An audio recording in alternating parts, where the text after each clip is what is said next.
Every officer has a case that they can't explain, a suspect who disappears into thin air, a voice on the line that shouldn't exist, a figure in the dark that cameras refuse to see. The stories aren't in the airports. They're the ones whispered over late-night shifts, the ones that make event the toughest cops look over their shoulder, listen closely, and decide for yourself what's reality. Was just another call, the kind we get all the time, a domestic disturbance, nothing out of the ordinary or so. I thought the dispatcher's voice had a hint of urgency, but not enough to send red flags. Possible argument, possible violence, 1185 Kensington Unit 4B. She'd said simple enough, Kensington wasn't a neighborhood. I spent much time in, but I knew it old buildings worn down by time, and the people who still lived in the MIT wasn't the kind of place you'd expect trouble to come from, but trouble has a way of creeping up in the most unexpected places. We pulled up to the building, brick-cracked windows with curtain that had been bleached by the sun. I could already hear the faint hum of the street below, the world spinning outside, unaware of the storm inside. My partner, Officer Stevens, gave me a look as Wes stepped out of the cruisery. You think it's just another lover's shrugged, but I wasn't so sure. Something felt off. Maybe or maybe not. We approached the door, knocked twice, and called out. No response. Ace Khan knocked nothing. I could hear muffled voices through the thin walls, but they were faint, as if they were coming from somewhere far away, disconnected. I exchanged a glance with Stevens. Let's force it, Azed. There was something about the stillness that guidat me, not the usual loud, frantic yelling you expect from the set types of calls. Not this felt different, distant, hollow. Even Stevens nodded, and we set to work breaking the door open. The lock splintered under pressure, and Wes stepped into the apartment. It was quiet, too quiet. The apartment was modest, furniture old and worn, but clean with framed pictures on the walls. There were 2 cups on the coffee table, one tipped over the coffee, long cold. Everything looked normal, too normal. Hello. I called out, scanning the room. Police, is everything okay? There was no answer, but then a sound. It started as a soft sound, barely a whisper at first, a soft sobbing, the kind of crying you'd expect to hear from a child, but it didn't stop. It wasn't loud, just a steady, rhythmic sobbing. Stevens, Azed, quietly, my heart picking up pace. You heart that? Yeah, he replied, his voice tense. He was already looking around, his hand hovering near his holster. It's coming from somewhere inside, but there's noon here. The sound was growing clearer now. It was coming from the back bedroom room down the hall. We moved cautiously toward the room. The doors lightly grew louder with each step, more desperate, but the apartment was still empty. No sign of a struggle, no sign of anyone living here. I pushed the door open, empty. There was nothing in the room except for a few scattered clothes and a dusty old bed. The sobs were unmistakable now, louder, sharper, but noon was where the hell is that coming from? Stevens muttered, his voice tight with disbelief. I scanned the room again, my flashlight sweeping across the walls. The empty close. There was a small window on the far wall, the blind shaft drawn. I moved toward it, but something caught my eye. A figure in the corner of the room, a figure sitting with its back to me, hunched over, as if cradling something in its arms. I froze it. The figure was small, dressed in a long dark gown, its hair hanging loose around its shoulders. It didn't move. The sobs, they were coming from it. Ma'am, I called out, my voice barely above a whisper. It took a step closer. Are you okay? No response. The sobbing continued, but the figure remained unmoving. A chill crept up my spine. As it took another step closer, I reached out to touch the woman's shoulder, and then just as it made contact, the sobbing stopped. Silence. The figure turned slowly, as if waking from a dream, but when eyes of its face, if you could even call it a face, I recoiled in horror. It wasn't a woman, not anymore. The face was twisted, distorted. There were no eyes, just hollow black sockets where they should have been. A gaping mouth stretched wide in a silent scream. The skin pale and slick with some kind of substance that dripped onto the floor. It wasn't human anymore. It staggered, my breath catching in my throat, my heart racing. Stevens shouted something, probably my name, but I couldn't focus on him. I couldn't focus on anything. Except the figure in front of me. It reached out toward me, its hands elongated, its fingers like claws, but before it could touch me, I heard another sound, the sobbing louder now, coming from the hall from behind me. I spun around, but the hallway was still empty. When I looked back to the figure, it was gone. The room was as empty as it had been when we first walked in. The sobbing continued, but now it was distant, echoing, as though it was coming from somewhere deeper within the building. I stood there for what felt like an eternity, unable to move, unable to speak. Stevens had backed away from the room, his face pale, his hands shaking, but I couldn't speak it.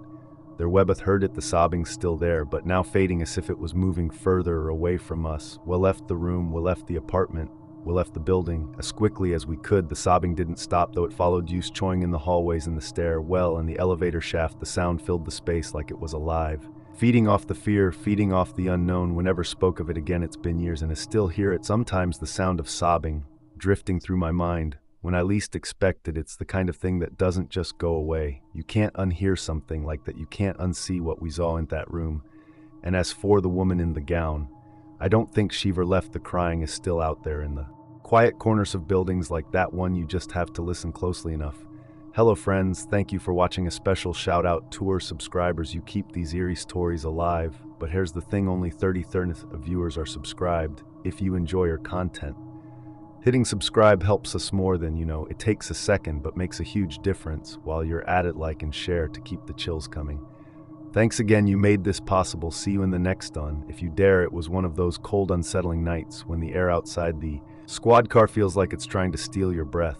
Not many people remember the old asylum anymore. The doors had been locked for years, the windows boarded up, and the stories about what happened there, well, they were whispered and often dismissed as just that, stories. But when you're a copy, you can't afford to miss anything, especially when it feels like something's off. That's how I ended up on a call out to the outskirts, off town, to that forgotten place, the old Hillcrest Asylum. I pulled up to the gates, already sensing something strange. The place looked worse than it did in the photos, like it had been waiting for someone to notice. Like it was begging to be remembered, but there was no time to linger on the thought. The radio crackled. A trespasser was reported on the premise.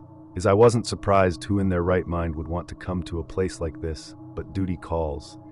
And I was just the guy who happened to be close by. I pulled my jacket tighter against the wind and made my way to the entrance. The padlock on the gate was busted open, which was unusual. I hadn't been prepared for that. As I stepped inside, the ground was covered in fallen leaves and broken glass.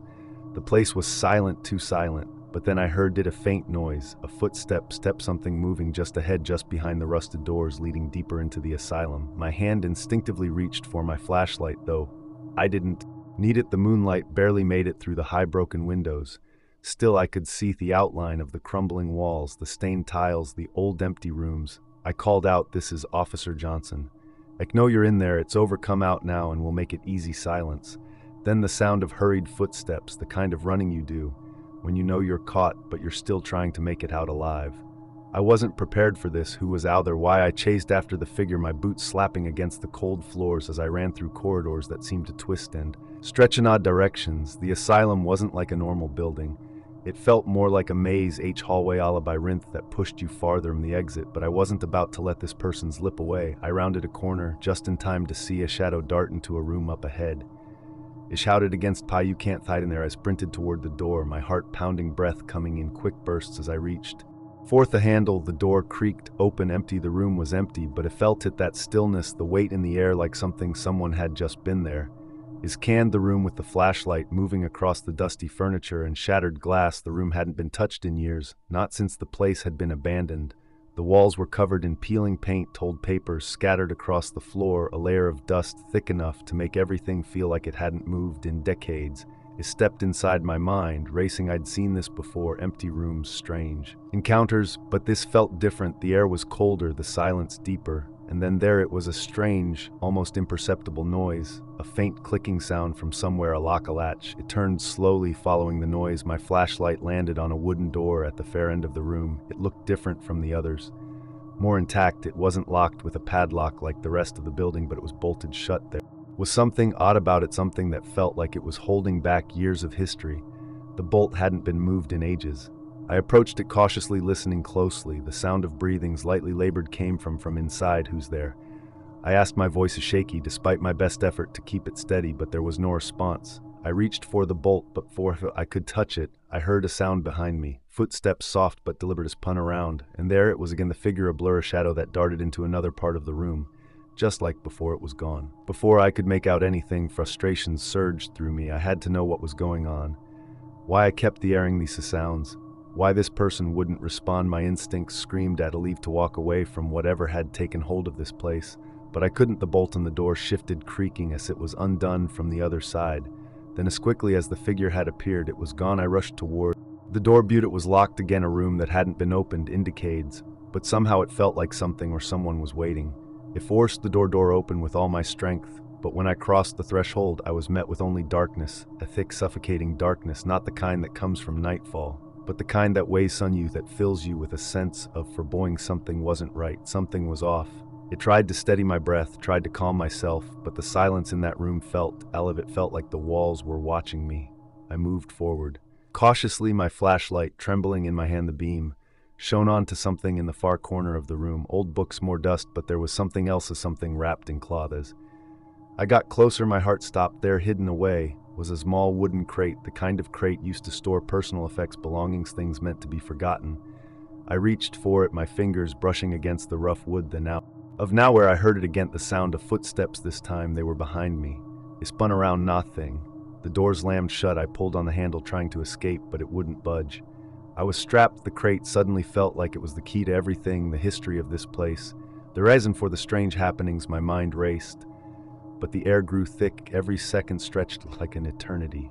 And then as if the building itself had been holding its breath, the lock on the door gave way, the doors swung open, and I stumbled back into the hall, gasping for air. The sound of the footstep now completely gone. I never saw who or what was behind it. All but something in that room, something in that place was more than just a memory. It was a presence of something that had been waiting for someone like me to come looking. I looked back, and the door to that room was once again sealed shut, as if it had never opened in the first place. I left the asylum that night, not with answers, but with more questions. And as it drove away, I couldn't shake the feeling that whatever was left inside that old asylum wasn't done with me. Yet there are calls that don't sit right with you, kind, that make you doubt your own senses, your instincts, or even the world around you. This is one of those calls. It was a quiet shift, one of those nights when everything feels like it's happening in slow motion, nothing too out of the ordinary, just another patrol, another routine. We were out on Highway 47, a stretch of road cut through nothing but empty fields and dense woods for miles, no gas stations nor restaurants. It's just the occasional truck passing by and the kind of darkness that only rural highways can provide. I was with Officer Reed, my partner for the night. It was the kind of guy who liked to keep to himself, focus on the job, and not get distracted by the weird stuff. And for the most part, that's how I was too. But sometimes there's a feeling in the air, something that lets you know you're about to get more than you bargained for. We were just finishing up airport when we saw where she was standing at the edge of the road, right by the old bridge, the one that nobody ever stopped at. You know, the kind of place people say it's cursed or haunted or just plain eerie. It's the kind of place where the bravest don't like to linger, but this girl, she was maybe in her 20s, wearing a faded jacket and her thumb out, as if asking for a ride.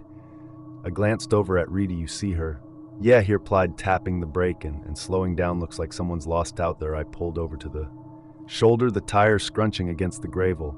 The girl didn't hesitate. She opened the back doors, lied inside without a word, and slammed it shut behind her. She didn't seem scared, just tired, like she'd been waiting out there for hours. I caught a glimpse of her in our view mirror. She was pale, her hair messy, like she hadn't had a decentrist in days, but she didn't look like she was in danger, just stranded. Hoping someone would stop, it turned to Reed. Where are you headed? I asked, trying to make conversation, but she didn't answer. Here, yes, we're fixed. Straight ahead, staring into the darkness outside.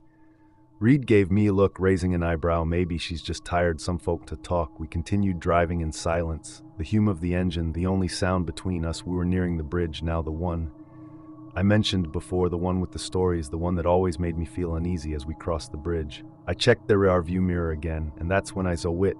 Empty. The back seat was empty as where I hadn't heard the door open. I hadn't heard anything, but the girl was gone. Islam med the brakes, the car skidding to a stop in the middle of the road. Reed shot me confused look, his hand instinctively going for his sidearm.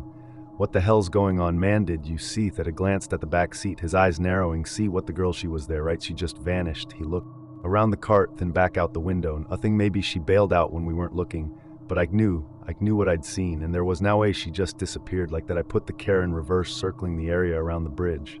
There was no sign of her, not tracks, no footsteps. So it was like she was never there. Let's head back to the station, Reed said, trying to shake off the tension in his voice. You're seeing things, man. I didn't respond.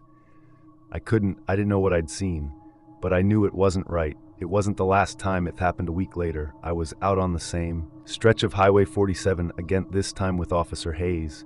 We were just finishing up some routine checks when we saw where same spot she was standing at the edge of the road, thumb out, just like before. This time I didn't hesitate. I pulled over immediately, just like I had the first time.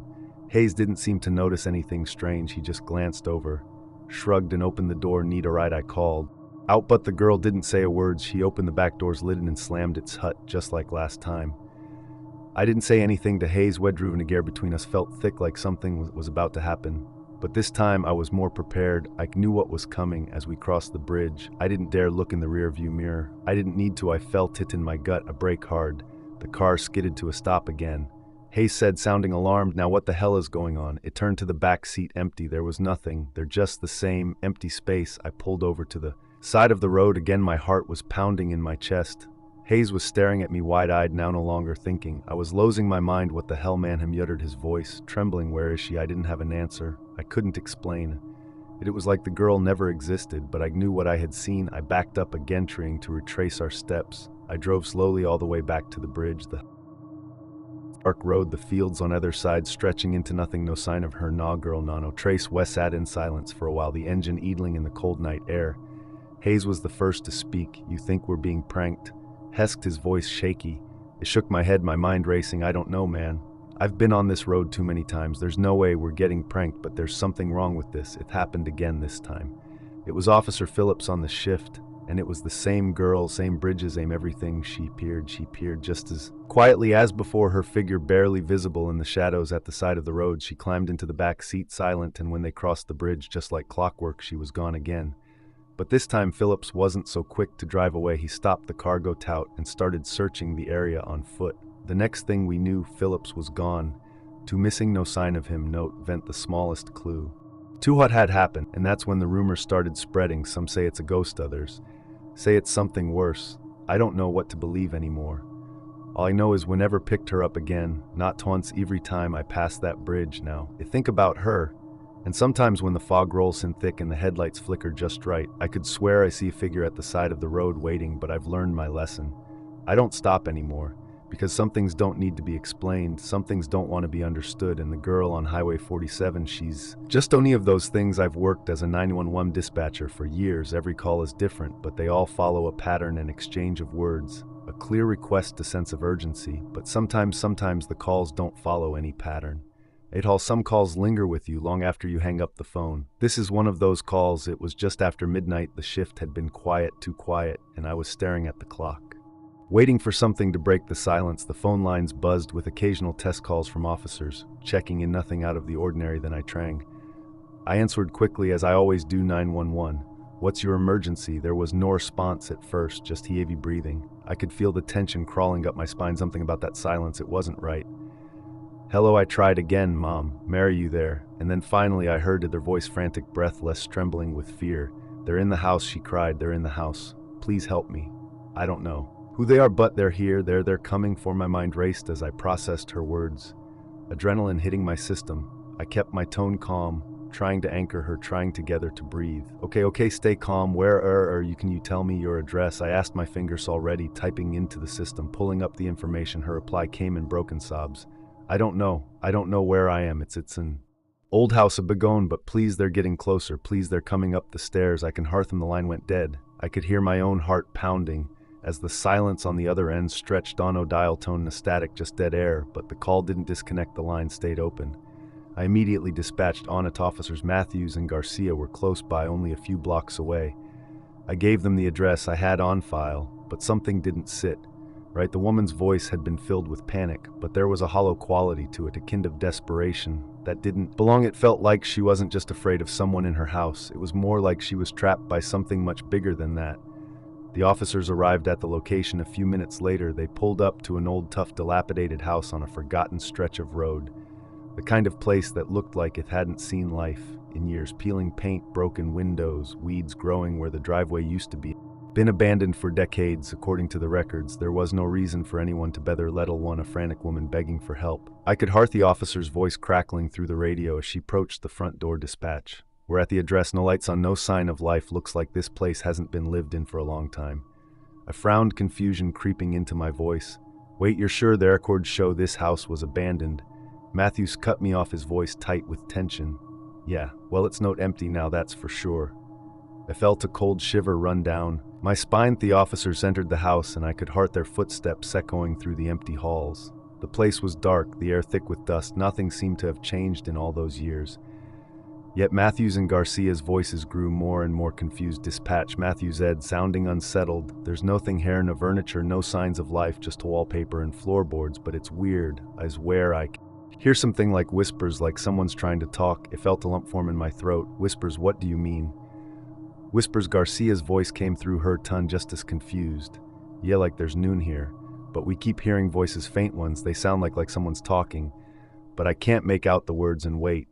Matthews, do you see that? Matthews replied, his voice barely a whisper now. There's a phone on the floor. It's how is this possible? It's warm, a strange chill gripped me.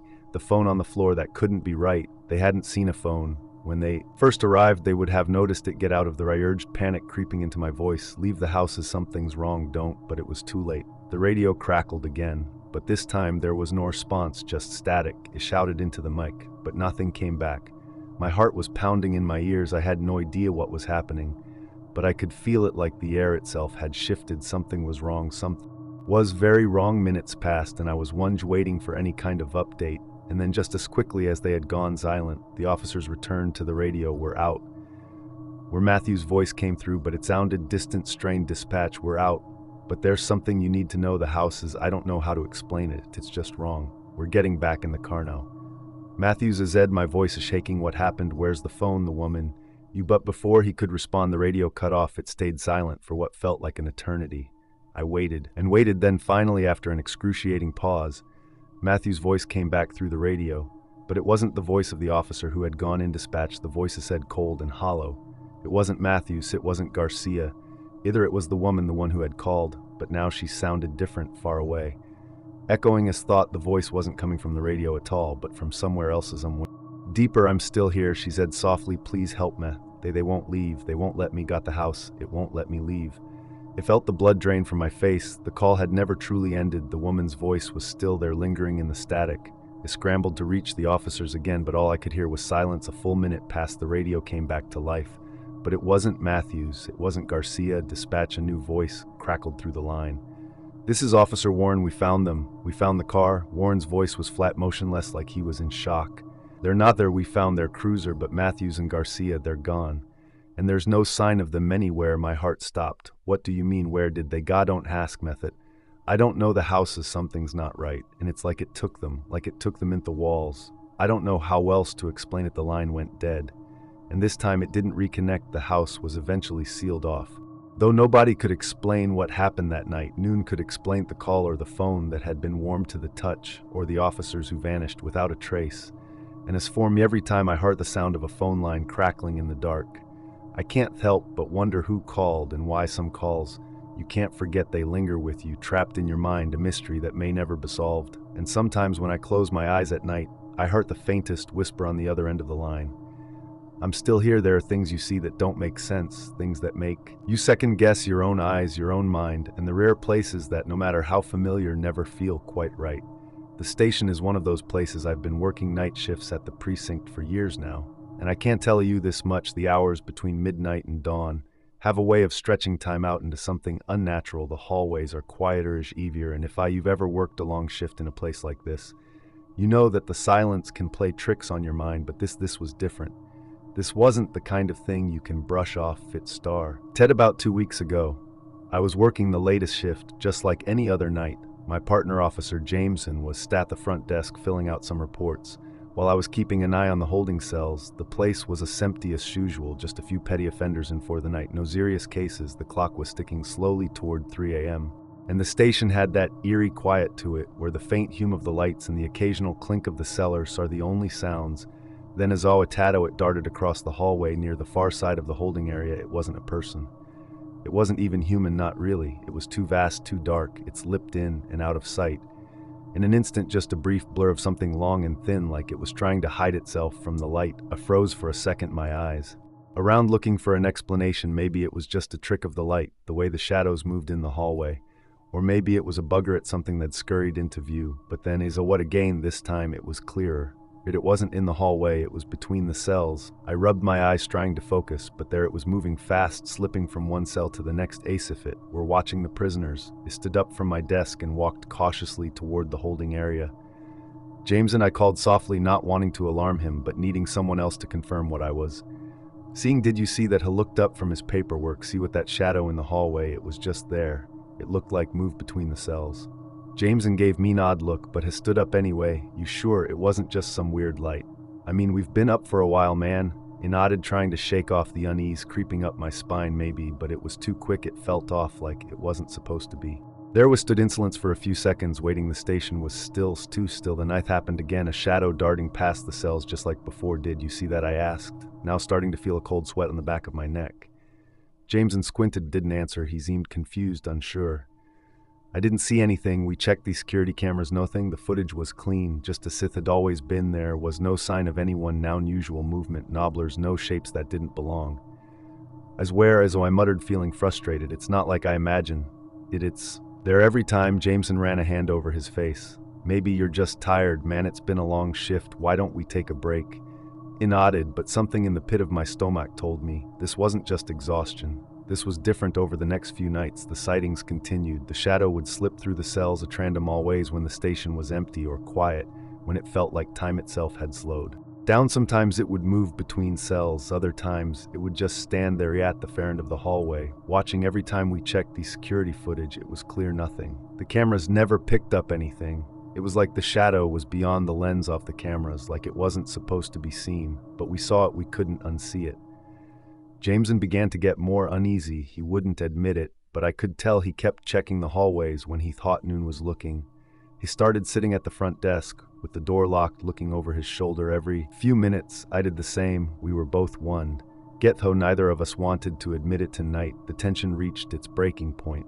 I was alone in the holding area, working through some paperwork, when I heard it, a soft, barely audible sound like something tapping against the cellars. It was quiet at first, just a faint noise, but then it grew louder.